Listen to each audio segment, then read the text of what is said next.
Welcome back to another edition of the 5-Star Podcast of Wrestling. I'm your host, Sean Meyers, flying solo this week here on the podcast. We have a lot to get to. We're going to talk about Monday Night Raw with the Raw recap. We're also going to discuss SmackDown with the SmackDown summary. But first, we're going to stick with trending topics. And the focus is the review of the WWE pay-per-view Money in the Bank that took place last weekend. A highly anticipated show, one that has become one of the major five, if you will, amongst their pay-per-views, joining the likes of WrestleMania, SummerSlam, Survivor Series, and the Royal Rumble. There's a lot of build. They had a lot of time to build up some of these marquee matches. A lot on the line with the SmackDown title, the WWE title on the line between AJ Styles and Shinsuke Nakamura, as well as the two Money in the Bank ladder matches. On the men's match, there was 4 representatives from Raw and SmackDown. Same setup for the women's match. So we're going to break down exactly how the night unfolded and also review the predictions that Sean Saputo and I made about a week ago. See which one of us was actually a little bit better on the predictions. Hint, it was me. And maybe where we were correct and where we were a little off base. So before we get into breaking down everything match by match, I do want to take a look at the review of our picks. Because, as I mentioned, we were off on some, but I think overall pretty good predictions. So take a look at what Sean and I thought might happen. We'll start at the top with the men's Money in the Bank ladder match. My prediction, Samoa Joe fell short. Sean was correct in this regard, however, as he successfully predicted Braun Strowman winning the match. So Sean gets credit for probably the biggest match prediction of the night. He got the right person out of the 8 competitors, Braun Strowman winning there. So credit to Sean Saputo. If he was here, I'm sure he'd be bragging about it right now. For the women's Money in the Bank ladder match, we were both off. And I think this was a case where the winner, Alexa Bliss, really came out of right field. Left field, I believe. That whatever.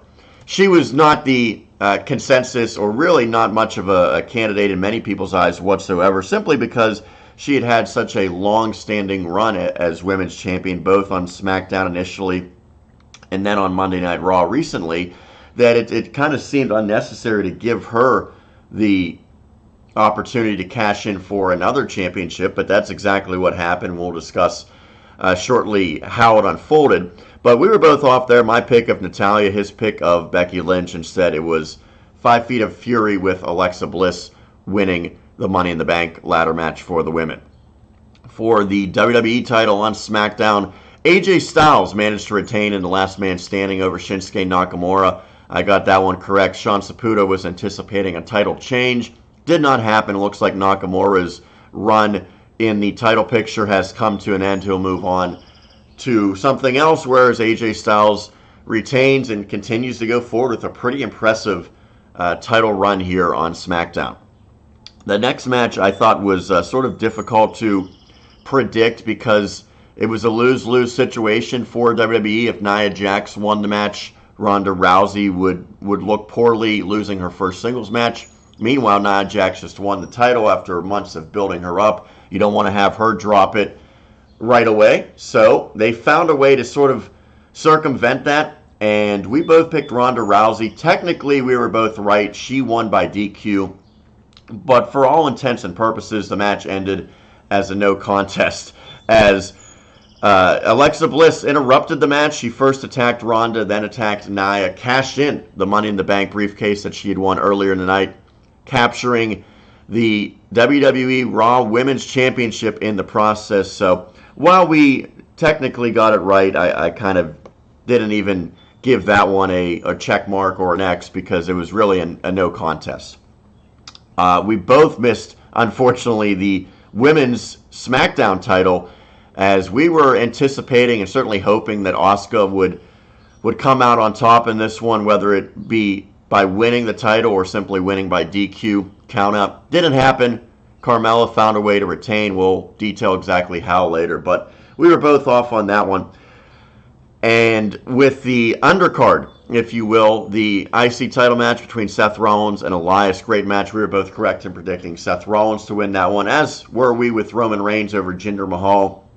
Match that really did not do anything for the fans there in Chicago. and certainly very understandable there with the way that feud was booked. We were split on the Daniel Bryan Big Cass match. I predicted Daniel Bryan correctly. Sean Saputo was wrong in his decision to go with Big Cass, and unfortunately that is the end of Big Cass, as his time in WWE, at least for the time being, has come to an end. And then the final two matches, Bobby Lashley, Sami Zayn, we both predicted correctly Bobby Lashley, and he won that one in squash. And the pre-show match, the Bludgeon Brothers retaining their SmackDown Tag Team Championships against Anderson and Gallows. So add up the check marks, and you see that I had 6 matches correct, 3 matches incorrect, and one again that we considered for all intents and purposes a no contest. On the other side, Sean Saputo, 5 correct, 4 incorrect, and a no contest. So I win by a single match, 6-3, as opposed to Sean Saputo's 5-4. And if he were here, I would be letting him hear about it. He is not, so we'll give him the benefit of the doubt, not rub it in his face too much. But overall, I think, predictions aside, it was a pretty good show for WWE. Money in the Bank had a lot to offer. Some of the outcomes, who ultimately won the matches, I don't necessarily agree with, but I think when you look at the action, very few matches disappointed, and I think several lived up to the billing, and that's really, when you go into a pay-per-view, that's what you're hoping for, that the majority of the matches live up to or exceed expectations. So going somewhat match-by-match breakdown here, let's talk about the men's Money in the Bank ladder match. I had mentioned I thought Samoa Joe would win this. Sean Saputo was correct. It was Braun Strowman. You had a handful of candidates that I think had a legitimate chance to win this one on SmackDown. I think Samoa Joe. I think The Miz. There was some thought that maybe if Big E got in this match representing the New Day, that he could be a real sleeper pick. Ultimately, Big E did not get in the match. It was Kofi Kingston. And by the way, the reaction the Chicago crowd gave him was terrific. I don't think it was the right choice, but when you see a reaction like that, and Kofi always puts on a good performance, it's hard to second guess it. On Monday Night Raw, I think it was pretty clear Bobby Roode did not have much of a chance in this match, but I think the other participants, you could make an argument that maybe they would have an opportunity. Kevin Owens probably didn't seem like a legitimate contender, but I think Finn Balor certainly was. So there was some unpredictability in this match, and that's what you always want to see. If you pretty much anyone could predict the winner beforehand, it kind of takes away when it actually happens. But I think that this match unfolded pretty nicely. You're seeing an image of Kevin Owens being grabbed by Braun Strowman at the top of the ladder. This represents the most memorable spot from the match. Braun Strowman chucking Kevin Owens off of what probably was at least a 15-foot ladder through a table. That brought an end to Kevin Owens' night, and of course he was selling that injury a night later. This was probably the big spot that people are going to remember, but ultimately I think a pretty good match that ultimately led to Braun Strowman winning. And while I think there's some issues with giving the briefcase to Braun, in large part because he's on Raw, he's carrying this briefcase around, and the vast majority of weeks he's not going to have the opportunity to even feign cashing it in because Brock Lesnar's never there. So it sort of is going to be a reversal of how we typically see the Money in the Bank. Usually, more times than not, you give it to a heel that at least teases cashing in pretty regularly. That's probably not going to be the route here on Monday nights. You're going to see Braun Strowman wait patiently until Brock Lesnar shows up. And then I think ultimately he will be pretty forthcoming saying, Brock Lesnar, I have this. I'm challenging you to a match right now. It won't be a cash-in mid-match or after Brock endures a grueling contest. I don't think it could be, but that doesn't seem to fit the character of Braun Strowman. So ultimately, Braun Strowman's going to be walking around probably at least up until SummerSlam time with this briefcase, and will, in all likelihood, become a Universal Champion when he decides to ultimately cash it in. We'll have to see exactly how it plays out. I'm a little surprised that they gave the men's Money in the Bank briefcase to Monday Night Raw just because it exposes the fact that the champion is very infrequently there. But nonetheless, Braun Strowman wins the match, and you can certainly see why, because he has future champion written all over him. I think this simply further solidifies that. Let's take a look on the women's side now at the Money in the Bank ladder match. This one, I think, almost was WWE saying, we are going to go against the grain with who we have win this match. A lot of people were hoping and anticipating Becky Lynch would win on SmackDown. She certainly would benefit greatly from a victory like that. That was Sean Saputo's pick. I thought Natalya was an option because of the tie-in with Ronda Rousey. Also because Natalya had a storyline going in, nursing an injury, whereas a lot of the other women kind of just won their qualifying matches. They were in the match, but they didn't have their own separate storyline going on. So I thought that sort of differentiated Natalya and maybe made her the favorite. Certainly in my estimation, she was the favorite. But those two things did not happen. Charlotte, another perennial champion and title contender, really, I don't think a lot of people thought she would be the winner. But by that same token, I would have said the same thing for Alexa Bliss. Charlotte, championed so many times, she could be a number one contender pretty much any time she desires. You could say the same for Alexa, but Alexa Bliss ultimately ends up winning the match in what I think is pretty surprising fashion. You see the other competitors there, Ember Moon, good showing for her. Just getting in this match, probably a bit premature to give it to her. Sasha Banks, I don't think many people anticipated her winning this one because she still has a storyline with Bayley going on that intensified on Monday night. Lana, just not there in ring-wise. I think that she was a little overmatched, although she actually had a decent showing in this particular match, but she's not a person that you want to have as a number one contender or even a champion down the road unless she vastly improves her ability. Naomi, great performer, does well in matches like this because of the risk she's willing to take and for her athleticism. She's already been a champion a few times, but ultimately I think she's sort of on the back burner. And the one you can't see in the picture, Becky Lynch, she was certainly the crowd favorite in Chicago, and it looked like several times she might win, but ultimately Alexa Bliss won Money in the Bank. And I know the reaction wasn't too great with her winning. It was kind of like, why? Why does she need this? She's already been a champion so many times. But we found out probably about less than 2 hours later why Alexa Bliss won the Money in the Bank briefcase, and we'll touch on that momentarily. But I do want to focus on the SmackDown WWE Championship match, the last man standing contest between AJ Styles and Shinsuke Nakamura. I thought that the feud, and particularly the matches prior to this, were underwhelming. This was the fifth match between these two competitors, the first one taking place, of course, at WrestleMania. That was a major letdown. I don't think anyone would say that that match lived up to the anticipation. The second one at the Greatest Royal Rumble in Saudi Arabia with sort of a bogus finish in which neither competitor really came out on top. And then they had the third match at Backlash, a double countout, if you will, identically timed low blows that brought an end to the match.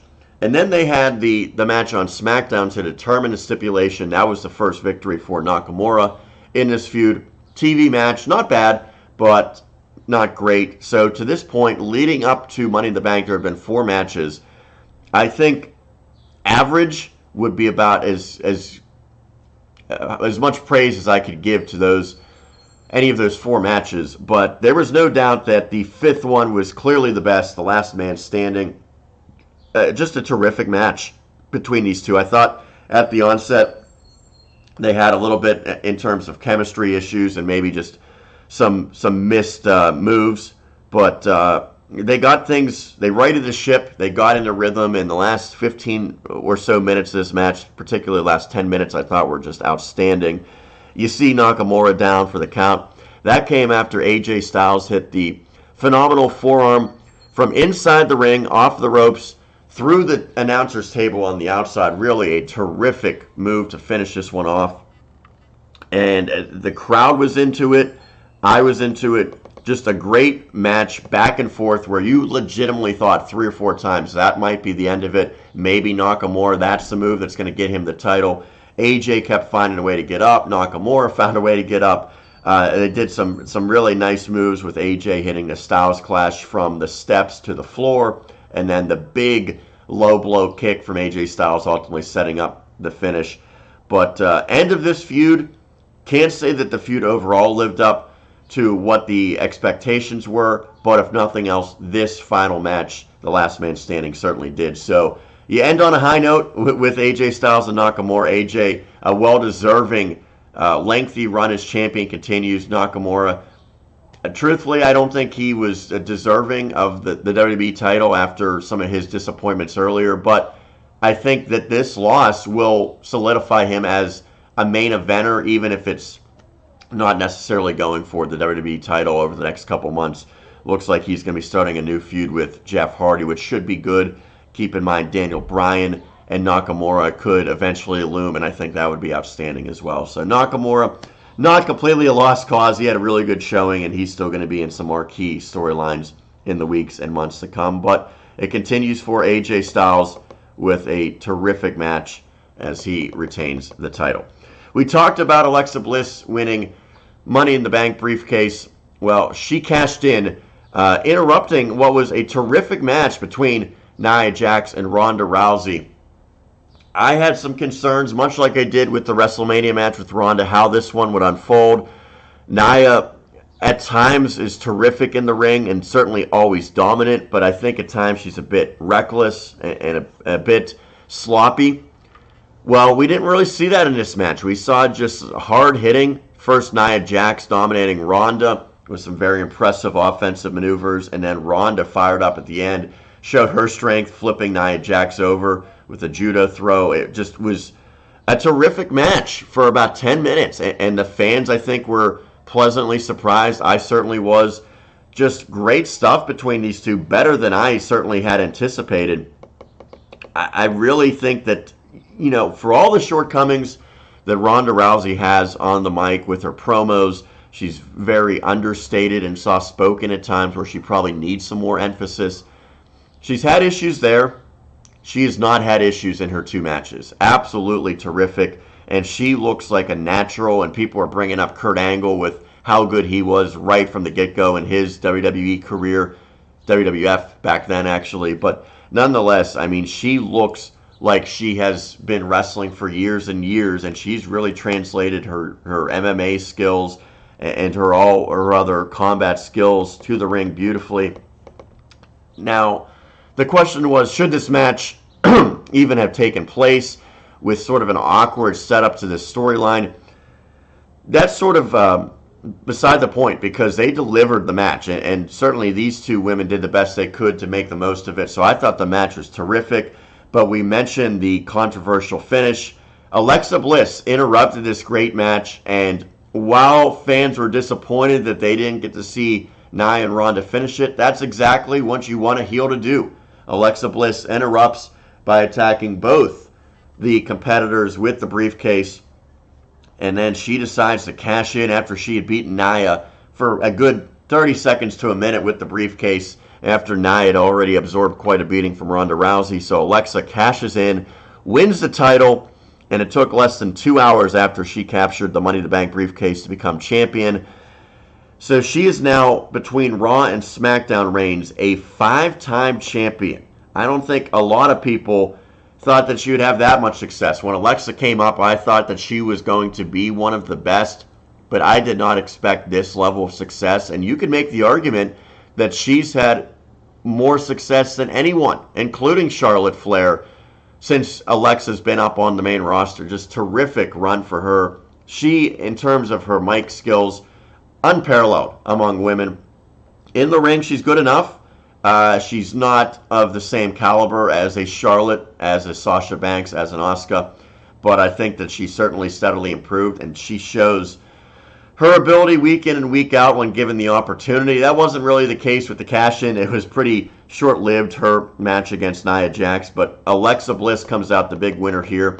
Some people not happy to see another Alexa title reign. My question is, where do they go from here? Because the way that it unfolded, you figure you're going to get both Nia and then Ronda both going after Alexa Bliss, and they sort of did something to explain maybe some of how that might unfold on Monday Night Raw. We'll get to that with the Raw recap, but for now, Alexa Bliss, the champion, a big target on her back.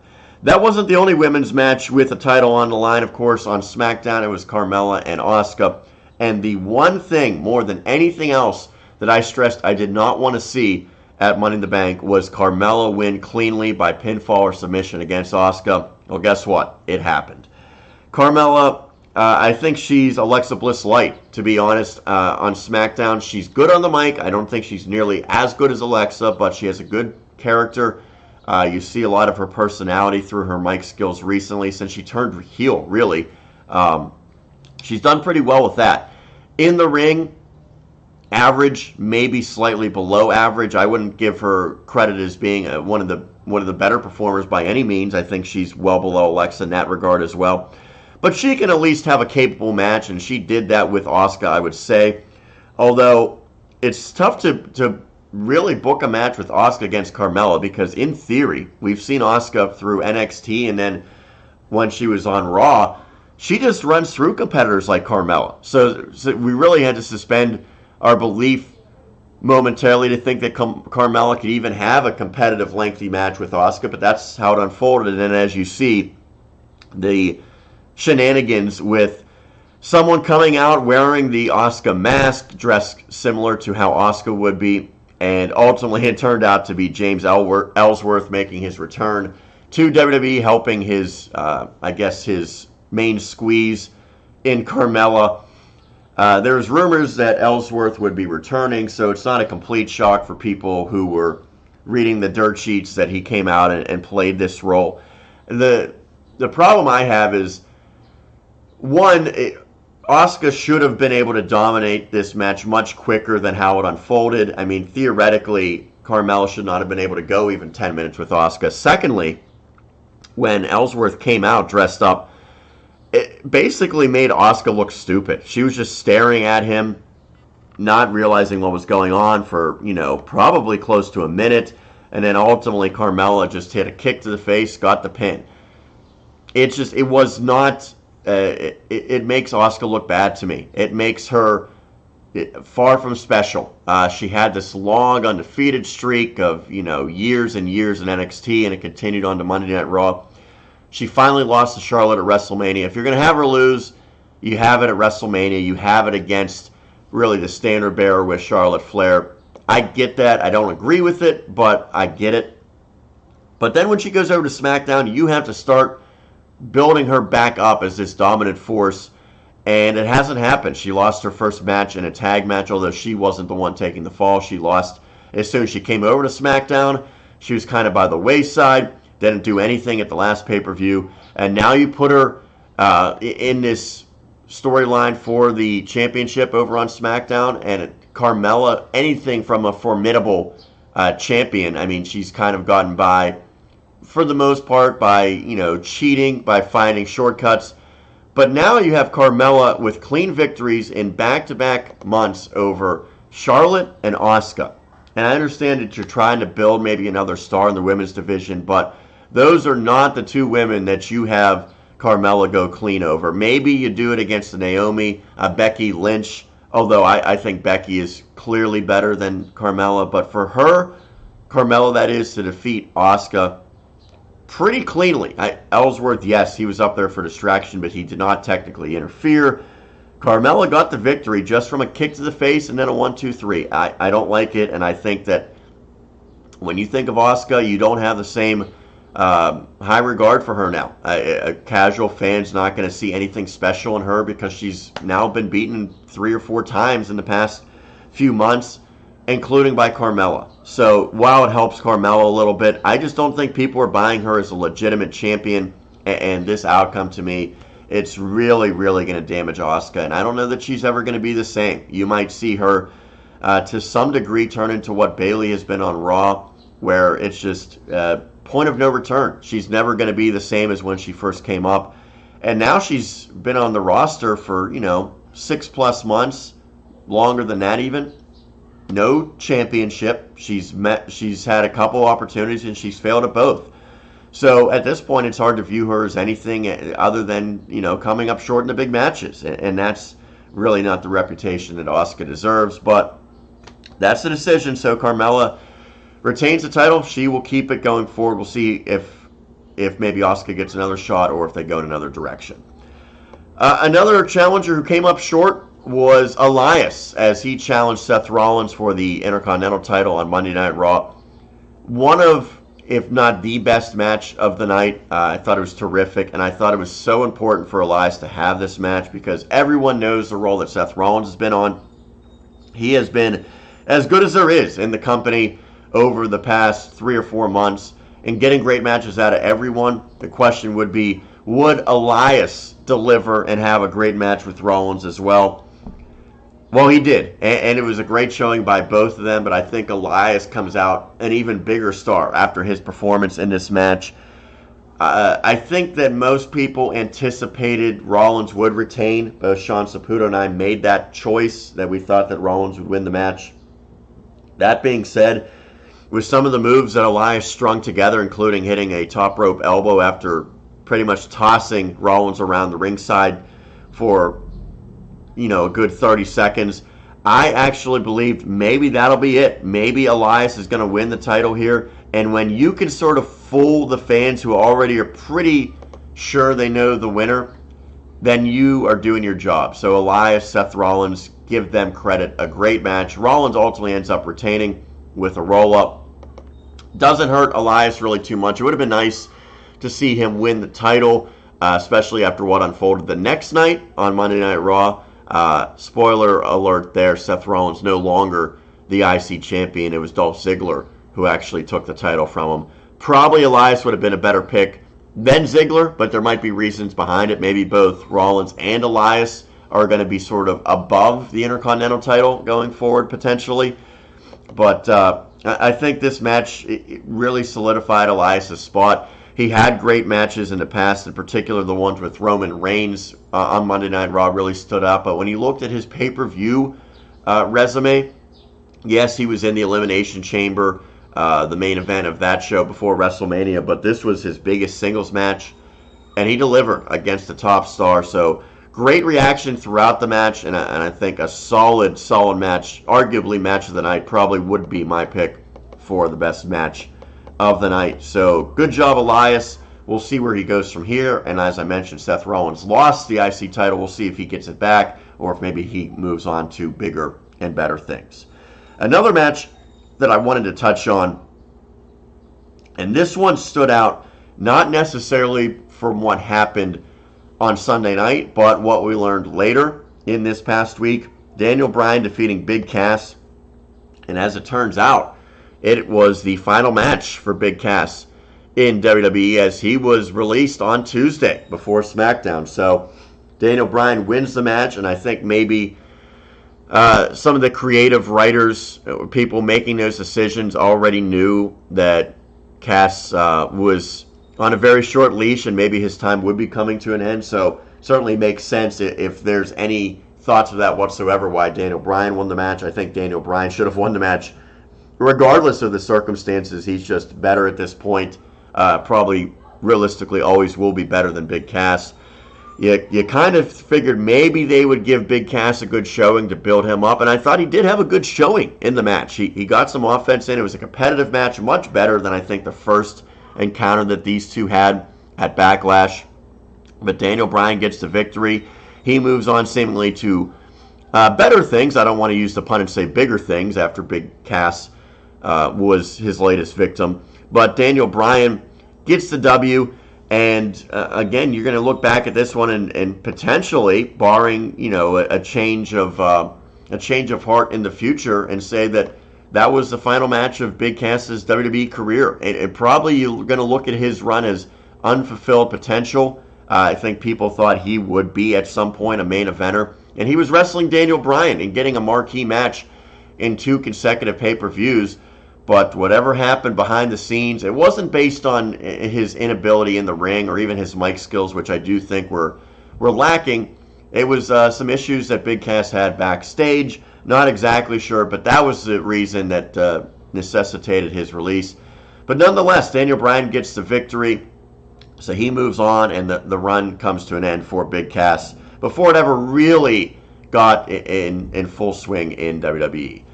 A couple other matches that we didn't really touch on, but we mentioned with the predictions. Sami Zayn squashed by Bobby Lashley, and it looks as though Sami Zayn's going to be on the shelf for about 6 months due to injury. So that one maybe explains why it was a squash match, why Bobby Lashley won so easily, because Sami was banged up didn't want to risk exacerbating that. The Bludgeon Brothers retained on the pre-show against Anderson and Gallows. No surprise there.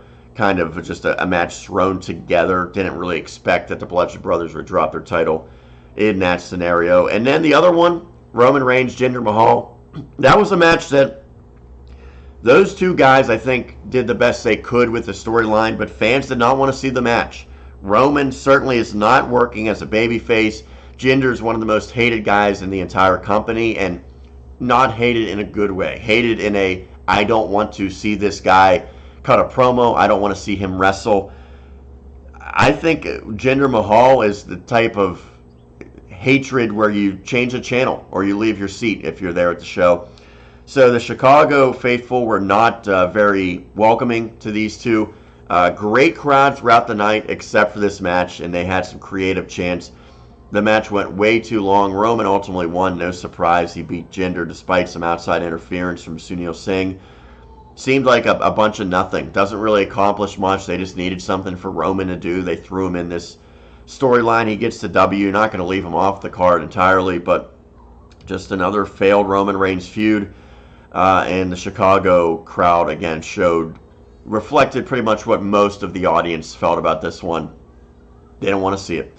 So overall, I would say that Money in the Bank exceeded my expectations. I think it was a pretty good card. It was well built because they had a lot of time.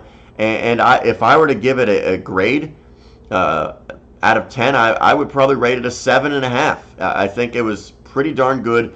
Not a big fan of Alexa Bliss winning. I think that Strowman, while it sort of solidifies himself as a future champion, I would have rather seen maybe Samoa Joe or a guy that really needs it like a Finn Balor. But nonetheless, I mean, you can't really go wrong with Braun Strowman. It'll just be interesting to see how they approach it on Monday Night Raw with a face holding it, with the Universal Champion never really being there. But the men's Money in the Bank briefcase match, it was pretty good. The women's I thought was terrific. AJ Nakamura, a great match. Elias, Seth Rollins, a great match. For what was put into it, Nia and Ronda Rousey, a great match. Not a fan of the Carmella and Asuka match, as I mentioned. Daniel Bryan, Big Cass, nothing wrong with that one. It was solid. And then the other matches, kind of afterthoughts. Roman and Jinder fell short. The tag match, not much of a build up to that one. But overall, I think the big matches, for the most part, did deliver. And that's what you want in a pay-per-view. So 7.5 out of 10, my grade. Unfortunately, Sean Saputo not able to chime in. But again, the biggest takeaway, I know more than him since I was better on the predictions. Money in the Bank wrapped up, and now we move forward to Extreme Rules. That'll be upcoming in July in Pittsburgh. That's going to do it for the recap, the review of WWE Money in the Bank on this version of the 5-Star Podcast of Wrestling with the Trending Topics segment. We'll be back with both the Raw recap and the SmackDown summary upcoming. That'll be in just a matter of moments right here on the 5-Star Podcast of Wrestling.